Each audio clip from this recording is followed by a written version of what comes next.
예, 안녕하세요. 예, 허영랑 TV입니다. 오늘은 2026년 7월 31일 제128회 자유경제와 계획경제 그리고 전능경제에 대해서 말씀을 나누도록 하겠습니다. 해인의 도정은 오늘 이 해인의 도정에 대해서 한 얘기를 계속 말씀드려 가겠습니다. 이 해인의 도정은 우리 이 도랑 선생께서 저술하신 내용으로서 이 내용은 수천 년 만에 한 번씩 나올 수 있는 그런 중차대한 내용이기도 합니다. 그래서 이 내용을 말씀드리도록 하겠습니다. 해인의 도정이란 뜻은 모두가 어질게 잘 사는 정치를 할 수 있는 도덕적인 책이다. 이렇게 말씀드릴 수 있습니다. 그래서 조화는 평화, 조화, 상생, 창조, 창의, 사랑 이 모든 사항들을 화이부동하고 공존, 공용하는 그러한 사회를 가자고 하는 그런 깊은 뜻을 가지고 있습니다. 그래서 세상이 모두가 하나같이 어질고 잘 사는 그런 사회를 만들자고 하는 것이 해인의 도정의 참뜻이 되겠습니다. 그래서 이 도랑 선생님은 수천 년 만에 한 번씩 나오는 대성인으로서 이러한 글을 쓰셨다는 것을 말씀드리고 설명 들어가도록 하겠습니다. 우리 도랑 선생께서 쓰신 글은 기존의 가치 계산으로는 조화가 불가능하다라고 전제를 하셨습니다. 그래서 이 자본주의 경제, 자유경제, 시장경제가 있고 그다음에 공산주의 계획경제가 있는데 자유시장경제에서는 교환의 가치, 또 공산주의 체제에서는 분배의 가치. 그래서 이러한 그 차이가 천양지차로 난다. 이런 뜻이십니다. 그래서 그나마 자본주의 경제는 이렇게 발전할 수 있었지만 공산주의 경제는 결코 발전할 수 없고 결코 문을 닫을 수밖에 없다. 지금 공산주의가 다 무너져 갔죠. 이제 마지막에 이제 소련하고 북한이 남았는데 중국은 그나마 시장 경제를 일부 받아들여서 어느 정도 발전을 하긴 했죠. 그러나 이제 북한하고 소련은 막바지에 와 있죠. 그래서 그런 얘기를 말씀드리고자 합니다. 그 본문 내용을 말씀드릴게요. 그러나 자유경제에서 일어나는 매매의 교환 가치와 자유경제에서 일어나는 교환의 분배 가치로는 수지타산이 맞는 조화가 전혀 불가능하다는 것을 말씀드립니다.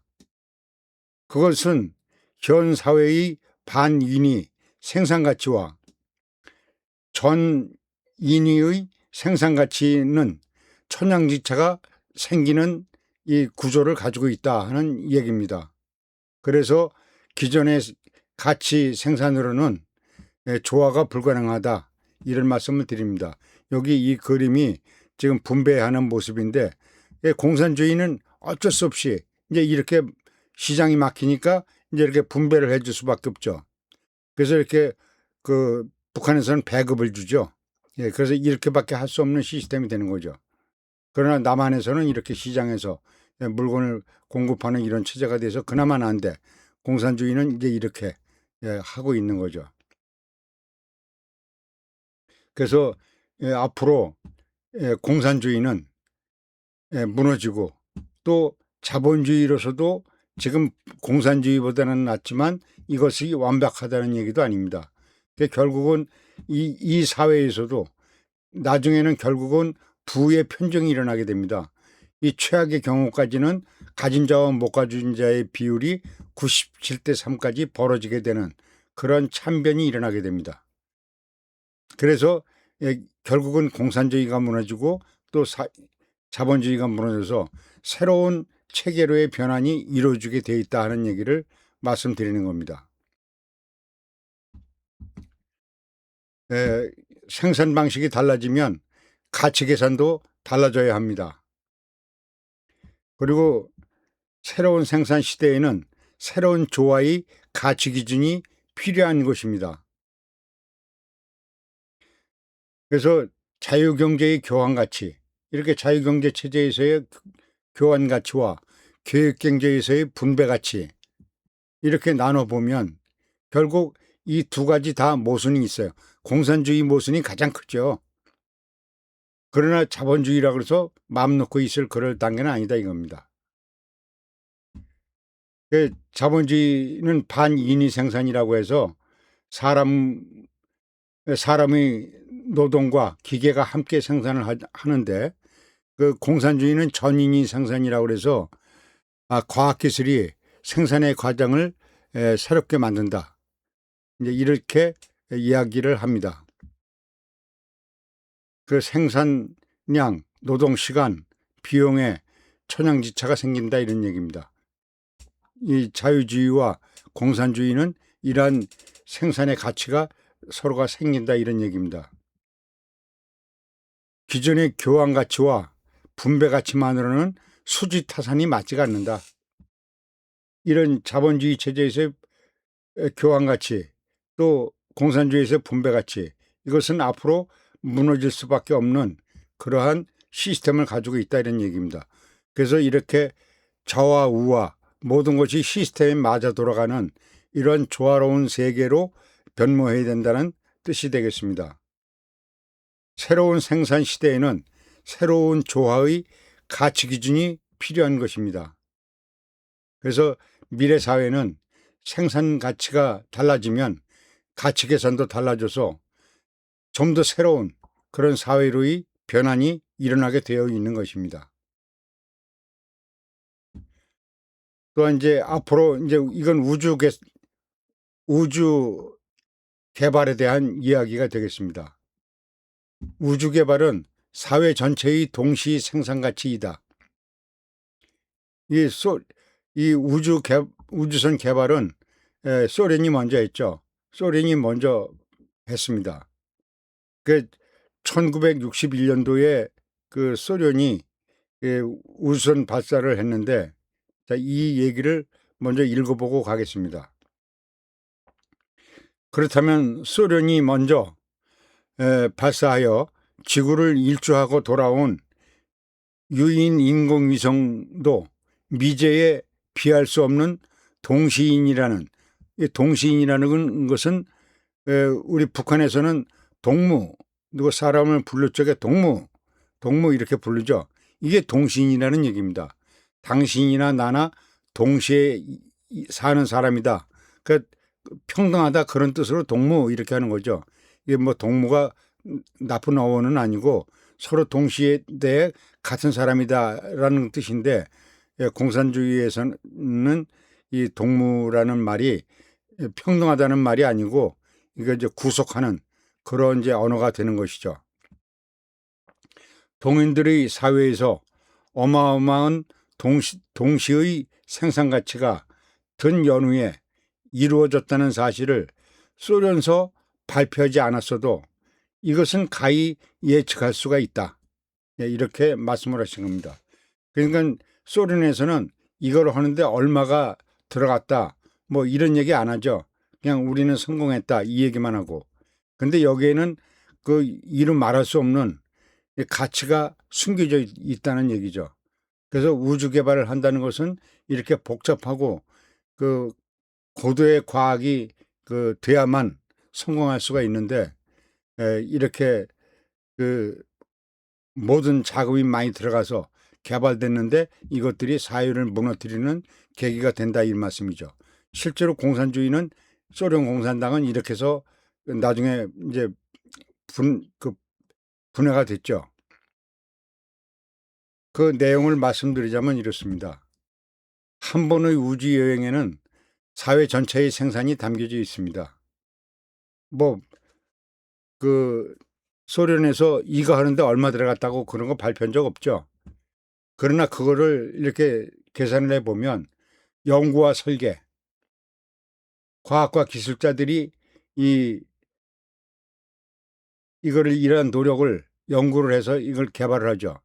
그리고 그 재료와 부품을 또 만들어야죠. 그래서 이게 수많은 노력들이 들어갑니다. 그리고 제작과 조립이라는 관계를 통해서 이러한 그 노력을 합니다.